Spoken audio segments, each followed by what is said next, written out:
System error. The code execution cannot proceed because VCRUNTIME140 was not found. Reinstalling the program may fix this problem.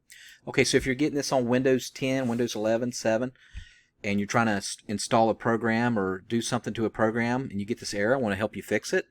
So first thing we're going to do is re-register VCRuntime in your Windows program or your Windows operating system. And to do that, you're just going to do a simple command. And to do that, just type in CMD on the very bottom left of your Windows screen, or in search, type in CMD, Cat, Mike, David. Click on Command Prompt. And so what you're going to do is first uninstall VCRuntime from your Windows. So type in the following, regsvr32 space /u VCRUNTIME140.dll, and make sure there's a space after 32 and after /u. And as a matter of fact, to make it easier, I'll put in the comments section a direct link so you can just copy and paste into your command here. So that's going to uninstall it real quick. And then what I want you to do is reinstall it by doing the following command.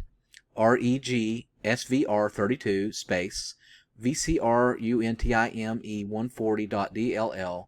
Just make sure there's a space after 32 on this one. And then go ahead and run it, and then you just reinstalled it.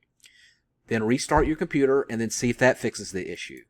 Now what I want you to do is do a full system check of your computer. So go back to Command Prompt by typing CMD, click on Command Prompt, and you want to scan for corrupted files. So under the blinking error, type in SFC space /SCANNOW. Scan now. And again, make sure there's a space after SFC. Scan and hit enter, and that'll scan the whole computer and see if it'll find something, and then restart and then see if that will fix your issue. Next thing I want you to do is check for updates for Windows 10, whatever you have. And to do that, you're going to type in update right here under search, and then go up here where it says check for updates, click it, and it may take a few minutes, or you might not have any updates. But if you do, go ahead and do them all, restart, and then see if that will fix your issue. Now there's a common file in all Windows operating system called Visual C++. And so what I want you to do is I want you to repair it. And to do that, what you're going to do is you're going to go to Programs. So under the search, type in Programs, click Add or Remove Programs. And then what I want you to do is search for Microsoft Visual C++ 2015 through 2019. So that's going to take you to this screen, Apps and Features.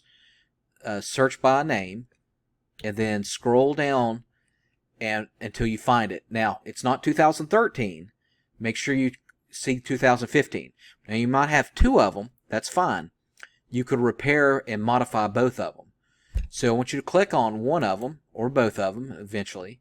Click Modify, and then it's going to ask you for permissions. You click Yes as an administrator, and then when it will take you to this screen, and what you want to do is you want to repair it. And then if you do have another one that's 2015 through 2019, repair it as well. Okay, restart the computer and see if that fixes the problem. If it doesn't, what I want you to do is manually reinstall Microsoft Visual C++. So what you want to do is you want to type this into search on Google. That's what I would usually use, Google search, and type in Visual C++, redistributable for Visual Studio, and you just Google that, and make sure you go to Microsoft's web page and see if you can update it and reinstall it through that. You don't have to uninstall it, just click on install, and that'll search for any version. Okay, restart and then see if that will fix your problem. Now, if it doesn't, last thing to do is whatever program you're having an issue with, uninstall it and reinstall it. So of course you do that by going to Programs again, Add or Remove Programs, and search by name, go to your program, and then uninstall it and then reinstall it. And then let me know in the comment section which solution worked for you, and make sure you hit a like and a subscribe. Alright, thank you.